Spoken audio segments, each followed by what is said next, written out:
Welcome to the Robo Show. I'm your host, Chad Robichaux, and super excited for this one. I've been really looking forward to this. Today I have on a really great friend, not only a great friend, but someone who I deployed to Afghanistan with. In fact, when I tried out for my JSOC task force, Dan Stinson was one of the guys that interviewed me, and probably the reason I got I don't know what other people were thinking to let me go work over there, but probably because of him, I got to go there. And incredible his resume, because it's worth it.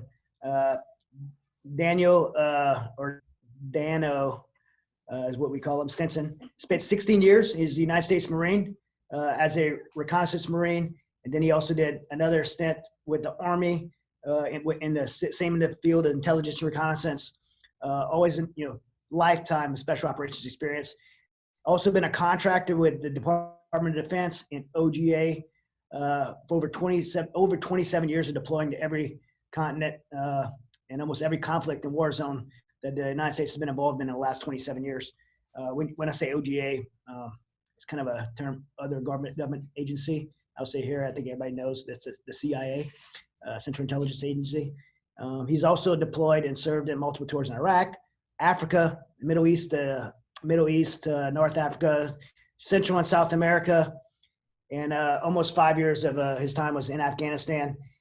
Dan speaks 6 languages: Chinese, Russian, Spanish, French, Haitian, and Ilocano. And I guess 7 languages if you count English, and 8 if you count his Boston accent. And he says, I guess 9 if you count Marine. He speaks Marine. He's also considered a subject matter expert in liaison services and training, counterterrorism, security, international stability operations, and crisis management. Successful business owner of Raven Group International, and he's also a big advocate for his fellow veterans. Coming to us from Northern Virginia, my friend Dan Stinson. What's up, Dano? Hey, Chad, bro. Thanks for having me on board. I really appreciate the opportunity, and it's good to see you. Yeah, good to see you, man. Rather be in person, give you a big hug. But hey, there was so many things we were talking about, what we could talk about. There's so many things that you and I could talk about, even just of our own experiences together overseas.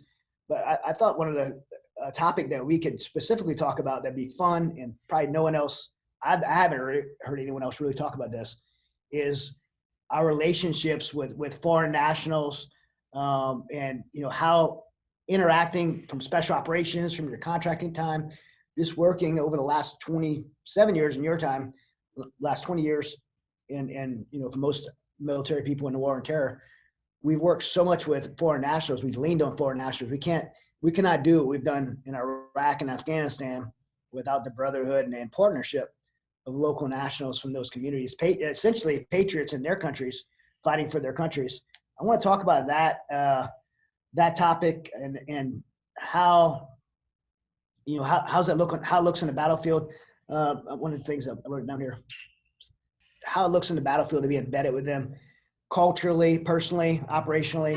And I want to talk about the good things about it and the bad things, because there's bad things too. I mean, not always who you think's the good guys, not always the good guys. Which I guess just overall, when did you first start working with foreign nationals? Obviously, you speak all these languages. That's for a reason. But when did you first start working with foreign nationals? So I left active duty in Marine Corps in '94, and I went to Haiti for the invasion or whatever, or support to Haiti from '94 to '95. And I worked with some of the locals there, but not too many of them. Mostly it was a all-American effort. And after that, I went down to Central South America, did some quick work down there, some training and liaison aspects. So the United States provides other governments with equipment, training, etc., to some of their people. So that was most of my stuff, was working with liaison forces and training them on how to use our equipment and training them in some of our tactics, techniques, and procedures. So whether it be Colombia, Mali, Venezuela, places like that. That was my first experience training with liaisons. Yeah, did you make any early on? Did you make any like personal relationships?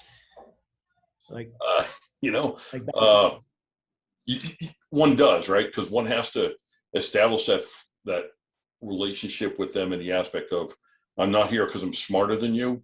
I'm not here because I'm better than you. I'm here because I'm just like you. I'm a operator, or whatever one wants to say. I'm a guy that goes out just like you do. So you have to develop that from a professional level, but then they break it down to a personal level. As most people know, America is at a higher, I won't say standard of living, but quality of life, right? So we make more money than the average third world country, most of us. And so you want to get down, you want to be at their level. You want to empathize with them to get them to be on board with all the training and everything you have to do. Uh, but because of the work we do, we try to keep a lot of the personal stuff distant, because you never know when we're going to have to cut ties or what have you. yeah, it's, personally, I had a hard time with that, and you know that from serving with me, you and I had a very unique experience. We were embedded with the Afghans, lived with the Afghans, ate dinner with their families, played soccer with their kids. I remember us teaching them how to play. We got a hardball. We taught them how to play dodgeball with a hardball. Yeah, that was, yeah. I remember teaching them how to do PT. That was hilarious. But I mean, you develop such a personal relationship with these people because you do life with them every day, and I mean, I say all the time, like I mean, some of the guys we worked with, some in particular, one of them that I'm talking about particular, like I love these guys, man. Like they're my brothers. Like I would have died for these guys, and they would have died for us. In fact, I believe some of them ended up dying for us. So, I mean, that's a tough line to cross. I mean, a lot of traditional conventional units have interpreters embedded with them. I think like guys like, especially when you talk about like ODA units, or even Marine Corps infantry units, get these interpreters embedded with you, and you're doing life with them. They're your brothers, and you get these personal relationships with them, and then you leave. Yeah. So how have you handled that over the years? Well, like you mentioned, the lots of countries we worked in, and then I focused with that job we had. I was doing some other stuff in other countries. So in some aspects, we develop a personal and professional relationship with some of the people we have there to support the mission, our mission requirement, and get the job done. But we have to keep a veil of, I really don't want to be your friend, because I may have to burn you when everything goes bad in this country and I have to leave. So that keeping it more on a professional, even though they'll reach out. I mean, I had a guy in Djibouti I started a car rental company with. I actually funded him. And next thing you know, our next meeting, he puts a package of money on the table and says, "Hey, this is your half of our car business." I'm like, "Whoa, time out, hard charger." That's not mine. You're right. The guys in Afghanistan, we did become really close with them. And there's a couple, I won't mention by name right now, but a couple that were like our brothers that were there all the time, came out for gunfights and what have you with us. And it's real hard to not develop a personal relationship with them. And then when one has to walk away like we have or will be doing on 9/11, it's rather difficult. Yeah, I mean, you go there, you help them, you feel like you're helping them fight for their country, their patriots wanting their country, just like we want to protect our country and maintain our way of life. They have a certain way of life that they want fought for. Usually it's within our interests. It's why they are aligning with us. We go there and fight with them. We help them, build relationships with them. And then oftentimes when we leave, there's a vacuum that's created that, it'll come crashing down on them. When we talk about like withdrawal right now, potential withdrawal of troops from Afghanistan, there's some consequences there's some consequences that are coming in the local nationals that we served with. And look, we've been in Afghanistan for 20 years now. I am one that I served in Afghanistan. My son served in Afghanistan. I think it's too long when you have 2 generations of a family serving in one country. There's one side of me that feels that way, and the other side of me empathizes with these Afghan people. When we pull out, the repercussions is going to fall on them. And I don't even know, honestly, I don't even know how to make sense of that. People ask me how I feel. Like, I don't know how I feel. I'm torn. Yeah. Well, if you take Afghanistan specifically, Afghan people are pretty much hard as woodpecker lips. They're good individuals, as we found. Not all of them, but then again, not everyone everywhere is good people. There's some idiots here too. Yeah, but you look at when the Russians were in Afghanistan for a 10-year time frame, 79 to 89 time frame, and some of the Afghans who actually worked for and worked with the Russians were then accepted back into society in Afghanistan. There was a bit of a purge. I believe that this purge that's going to occur is going to be even more far-reaching than anything from before. Some of the guys I stay in touch with now, I'm trying to get over here on the special visas, are telling me that their own family members are turning them in to the bad guys to protect their lives, saying, yeah, this so-and-so worked for the Americans for X number of years, and setting up. And that's happening right now because of the current administration announcing the withdrawal, right? Yes, it is. I mean, they know what's coming. So now they're all in like survival mode, and they're turning each other. Scramble. And what can you do? So there's approximately 11,000 special visas that the United States allows for Afghanistan.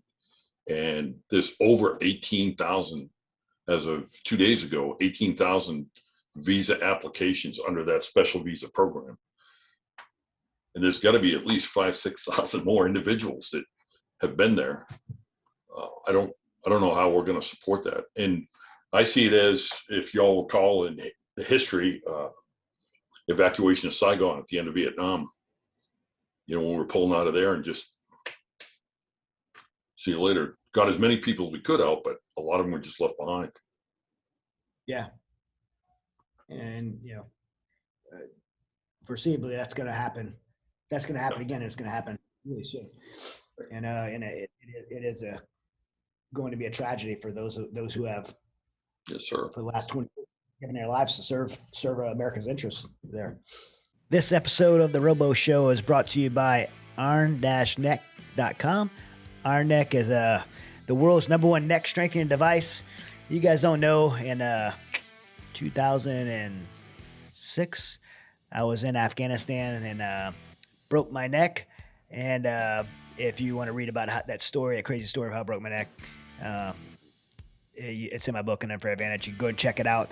But coming back from Afghanistan, after that's when I had all my big MMA fights and my neck. And the VA wanted to do fusion, and I refused to do fusion, and I just opted to just strengthen my neck, keep my neck strong. So since, all these years fighting through all my fights in MMA and jiu-jitsu, I've always been very important that I keep the muscles of my neck strong, because the bones in my neck are broken off, and so I don't have that stability. And so neck strengthening has always been a very important thing to me. I've always just improvised ways to do it, using body weight, using different kind of improvised things that I'd make up. But now I don't have to do that anymore, because I have an Iron Neck device, which helps me to not only strengthen my neck, but do it in a safe way. The way the device works is it's on a rotator, so as you move your neck, the point of where the tension is actually moves around your head.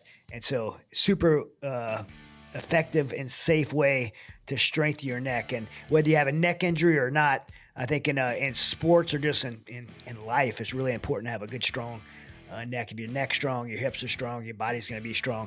And so check it out, iron-neck.com. If you enter promo code Robichaux, Robichaux, my last name, you'll get 10% off. And I'm really doing this because I love it myself, and I want everybody out there, especially those with bad necks, to be able to take care of themselves. And so I really thought it was a great product to push out and partner with. And these guys are pretty awesome. They're a Texas-based company. iron-neck.com. So you and I have had good experiences with work with Afghans, being embedded with Afghans. But there was a moment you had left in this last deployment. I know you experienced the same thing, but after you had stopped deploying with us, some of our guys ended up flipping on us and turning on us and got some of our teammates killed. Mm-hmm. Some of our Afghan teammates killed, and I know you had that experience elsewhere as well. This is the cost of working with locals and embedding yourself with locals and trusting the locals is always at risk there. And so, I mean, I know a buddy of mine who's in 7th Special Forces Group. They were coming back from an operation. I think it was 10 of them. They were inside the fob taking off their kit, and mission's over. They're kind of relaxing, breathing for a second, and one of their Afghans picked up a saw and dumped a drum full of 5.56 into 8 of the 10 of them. I think killed 2 or 3 of them and shot 8 total. And my buddy got 5 rounds in him. So I mean, there's these incidents like that happen with us, where the guys flipped on us. There's incidents of these where you go green or not green and green. What's the terminology for it? Green on blue. Green on blue, yeah.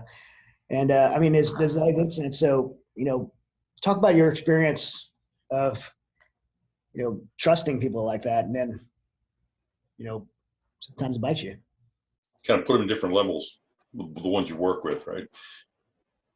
Some people will say, or think in their mind, they're over there, it's their country, we were helping them, so they're going to have to deal with it when we leave, right? Some people have that attitude, which is not necessarily a cool attitude. If you look at, we showed up, and sure enough, as you know, sometimes it's who's paying the most money last of the ones that people are loyal to. And that can be said for American contractors too. I'm not disparaging American contractors. What I'm saying is, who pays the most money? So a guy may jump from company to company based on the most money, still doing the job. Afghan working for us, if his family is threatened, for example, I was working down in Helmand, and when you can pull up a cell phone video of the bad guys working over your family member as they hang by their feet, how much is that going to influence you at a local national in helping the foreigners in your country, or doing what you can to save your own family? Right. So, like you said, it may be one of those, it turns into a blue on green event, green on blue event, or they just don't do what they're supposed to do for you, or give some information to compromise you or your men. Had that happen in Helmand a couple times. Just recently, I mentioned I got a brother who just came back from Afghanistan. He contractor also. He got back the other day, and he talked about how sitting around with his counterparts, the Afghan counterparts, they all heard about the 9/11 withdrawal before the Americans did. Yeah. And they turned and looked at him and said, "What do you mean you're leaving?" It took the Americans by surprise. He said it was a very tense about 7 days after that, because they didn't know if these guys were going to get them out in the field and just turn on them and gun them down. All these years they've been working for the Americans. Now all of a sudden there's the date, Americans are leaving. What are you doing for me? So it's got to be tough for them, truly. Yeah, I mean, you even have to wonder what's the exit strategy look like on the ground in cases like that, or is there? Yeah, strategy is probably a very vague term for what's going to happen. I'm sure the general officers and all those guys are jumping through their 4th point of contact to work that out. But politically, what is our exit strategy? Right. At one point, I'm not a politician, so I can't work that well. I think in your first resume you had warlord. Yeah, that's actually, yeah, we had those titles. But that was over there, not here. I'd much rather be over there as a warlord than here as a politician. Kind of the same thing. So what do you foresee? What do you foresee happening? Just your prediction on what's going to happen with these guys after we leave. What's it look like? I guess to the average listener, what's it look like if you're a family in Afghanistan and you've been serving the United States military in some capacity for the last 20 years? You see the Taliban taking back over day one? Like what's I do. I mean, they already know that we're done. They already know we're leaving. So they're already grabbing people and families. In fact, the other day there was a execution of a small family, kids in the family, two girls and a boy, had their heads cut off up in Kabul city. So I think immediately there's going to be some retaliation. And if you look at it in any conflict, right? So in France, when the Germans came in, there were people who worked with the Germans, and then the Americans or the Brits rolled back in, and those people were turned upon by the citizens that were there because they were helping the Germans. Sure. Yeah. It just goes back and forth, right? And then for yourself, I think the average Afghan family of individuals who work for us, depending on the level of work they did for the American forces, some of them are going to get by okay, and some of them are going to lose everything. Yeah. If it were me, I would be trying to figure a way to get across the border into Uzbekistan or Kazakhstan, anywhere I could go to. Hell, I'd even go to Pakistan. Right. Just to try and get away from that.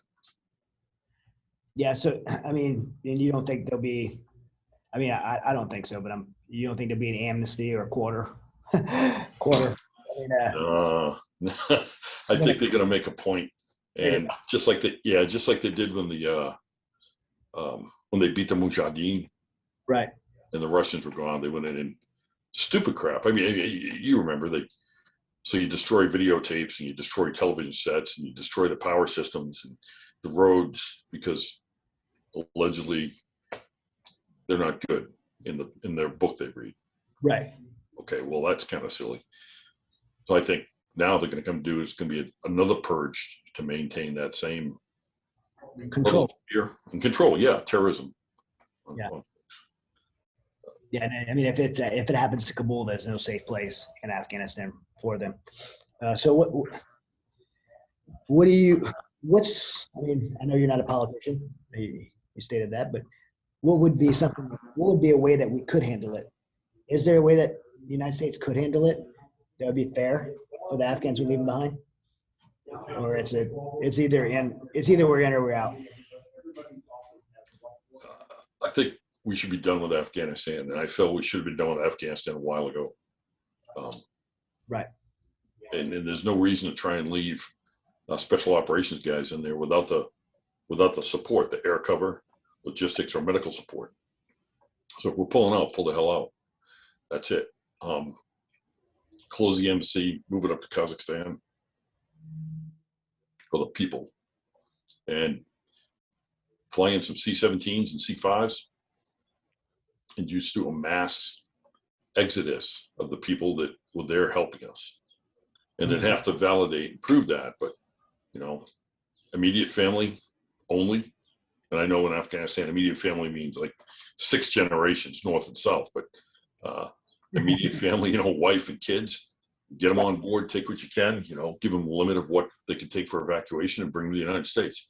If the United States right now can take tens of thousands of undocumented, illegal immigrants across the border and put them on our military bases in housing or put them up in hotels, then why can't we take people that actually helped us in our efforts in Afghanistan, fly them here and do the exact same thing and give them the leg up? Man, I couldn't agree with you more. That would have been my answer if I was asked the same question.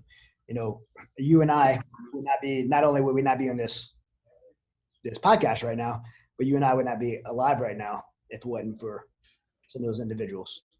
That's And true. one of them particularly Yeah. is responsible for both of us being alive right now.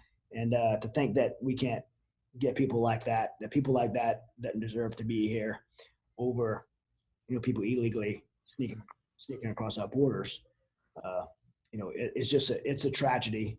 And it's just, it makes me sad. It makes me embarrassed for our, international relations with people around the world, that we would treat people like that have risked their lives and given their lives for our American service members. They deserve better. We should have some part of our exit plan should include taking care of those people. Certainly. You look at in Vietnam, right, and then Cambodia and Thailand, some of the people we work with, or they work with, the teams work with. And when we left out of that region of Southeast Asia, what did America do for those people? Did they leave them in the jungle? Did they bring them all back? Not all of them they did, even though they fought side by side.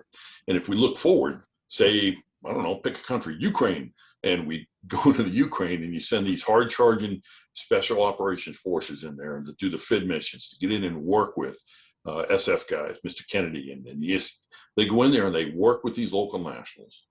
They do the job they were destined to do.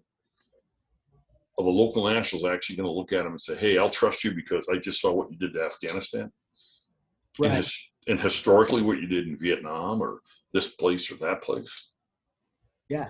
I mean, we have a reputation to uphold as Americans, being the good guys and doing the right thing. And I think if we don't do the right things in times like this, then it hurts us later on down the road. I mean, you and I probably are not going back and doing this ever again. But if we were, gotta hang up the holster sometime, man. Always debatable. They might need Santa Claus over there. I don't know. But if we were going to do it again, I would hope that the country that we're in, the people that we're asking to work with us and trusting, they can look back on our history and say, America's trustworthy. They're going to do the right thing. They're here to help me, and they're going to do the right thing when it comes time to do the right thing. And if we, not hard for word to get out that we abandoned another culture of people. Sure. I mean, we did it in Iraq. You mentioned Vietnam. You mentioned Vietnam, but even more recently, we did it in Iraq when we left Iraq. We did it in Syria. Yeah, we did in Syria. I mean, to the Kurds. That was. So who does it hurt? I mean, no one's really looking at one of the upper level politicians and saying, "Oh, I will never trust you," because I mean that just comes with the position. But you've got guys like yourself, guys like you have on the show, guys and gals that go over and they work with these people and try to develop that trust. How much more difficult is it going to be for the average U.S. soldier, sailor, airman, Marine, male or female, to go down over there and develop that kind of relationship, knowing that back of their mind, the local nationals thinking, this guy's going to blow me off. And will never be enough technology to dissolve the need for human intelligence, humans on the ground, in relationships with foreign nationals in the places we operate. You could have all the technology in the world out there without human to human, man-to-man relationships between operators and local nationals. We don't win wars. That's correct. I mean, even if one said, "Hey, drop about 500 mother of all bombs on some place," that's the way to do it. Air superiority and nuke them into the Stone Age again, which is not too far for Afghanistan. But yeah, even in Japan, after World War II, after they dropped the bombs, the U.S. had to put boots on the ground and help prop up Japan again. So there's always going to be boots on the ground. There's always going to be people working, like you said, in different arenas to gap that or bridge that gap of the electronic intelligence people think they have. Yeah. Well, man, I mean, what could people do that are listening to influence this? Is there anything that that American people could, Americans listening and say, hey, I want our country to do the right thing. Maybe I wasn't in Afghanistan, but we went there, we served for the last 20 years as a nation, and we, recognizing the fact that we had relationships with local national people, and thinks that we should exit the right way and treat the people that served with us the right way. What can people do? So what I would think is, and they do it now, right? Get in touch with your local congressman, your local representative, or your state senator, and there's a whole list of them. You just get on the websites and look them up and ask them to help the people that serve with us in Afghanistan, as much as they are for the illegal immigrants coming across the border. If someone wants to be all touchy-feely and allow illegal immigrants to cross our border, then they should feel the same way and ask the congressmen, ask their senators, the representatives, House representatives, to assist the Afghan people and bring them over before 9/11. Way before. By the way, if you don't know, when Dan's saying before 9/11, 9/11 is the date that the current administration has set to withdraw troops from Afghanistan. Kind of like a 20-year anniversary. Yeah. But and I know, and all the guys, gals that served over there know, men and women, sorry, I'm old. So we all know how much the bad guys over there are about certain dates, right? Certain dates and certain things. Historically, they'll tie these things in. They attacked us on 9/11, and they beat us on 9/11. And I don't mean they beat us down to the earth, but they beat us because they actually successfully overcame all our security, right? They got in, killed 3,000 plus Americans on 9/11. 20 years later, this administration picks the day that we got our ass handed to us as the day we're going to leave. So thank you very much, America. We beat you once on 9/11, and now we're chasing you out of our country on 9/11 like a whipped dog. Yeah, not only that, giving a day is just if you understand that culture at all, and the patience of the warrior patience of the Taliban, like giving a day is just a bad idea in general. I mean, when you give them a day, okay, we're gonna hold tight because they're more patient than us. We're gonna hold tight, and then we're gonna drop the hammer on September 12th. That's just how they function, operate. So you just, I think it's a bad thing to give a date, put a date in the sand anyway. Right. So, I really wanted Dan on to talk about this, guys, because it's special to me. I have people that I would consider brothers, guys I love and care about deeply, that are still in Afghanistan, that served with me on all my deployments, guys that I would consider that saved my life or would have given my life for. Dan and I share that relationship with some of the same people because we served together, and I know there's lots of service members I know through my work at Mighty Oaks that just had really appreciated the relationships they have with local nationals, especially in Afghanistan. I'm leaving out all the other places around the world, places like Dan's been all over the world, Iraq and Syria and all over Africa right now, and South America. There's people all around the world who have served with us, but right now we're facing a time where the United States is pulling out of Afghanistan, and it breaks my heart to know that we could leave some of these people that served with us for the last 20 years behind. And so I really want to bring this to the attention of everyone. And Dan gave the best advice.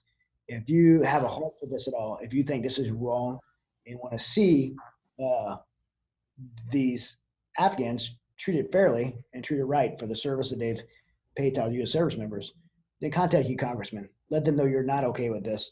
And part of the withdrawal should include more special visas to do the right thing for these people. Because it's not, I can tell you right now, it may sound harsh or extreme to say, if we don't, these people will be killed. Their families will be killed because of the fact that we left them behind. No one will be there to protect them, and they will pay the price for having served with us, and no one will be there to help them. And it is horrific to think that would happen, but we're months away from it happening. And the only way it would change is if your representatives, the people that you elected in office, speak up to the current administration and help get some more special visas. I can name a few that I'd like to get special visas for right now. And I'm telling you, they deserve to be, if anybody deserves a chance for the American dream, if anybody deserves a chance to benefit from the things that we have here in America, it's some of these individuals that have served us in our capacity, some of the individuals that Dan and I know personally that are trying to get here, and they're scared for their life right now. Dan and I recently received an email from an individual we served with, and he said, please help me. I'm scared for my mind and my family's life because of when troops leave. And yeah, we got to, as Americans, we have to do the right thing here. Sure. I mean, it's going to be a replay. If you remember, you go up to the Olympic swimming pool up on the hill in Kabul. Yep. Where all the executions were. That's right. Yep. The soccer field. Yeah. If you hadn't, in my book, An Unfair Advantage, I think chapter 1, the killing pool. I think I got it over here. Yeah. Chapter 1, the killing pool. I'm sorry, is this a shameless plug? The killing pool, it's horrific. It's a Olympic swimming pool where they executed people. That will happen again, and it will happen again either way. But when it happens again, let's get the good guys out. Yes, sir. I can talk. We got to do this again, man, because there's some other topics I want to talk on. But wrapping it up for today. That's all the time I have. But awesome to see you. Awesome to see you too. Great to see you in person. See you in May. Yeah, the end of May. Yeah. See you then, brother. Great time. All right. Thanks. Thanks, Chad.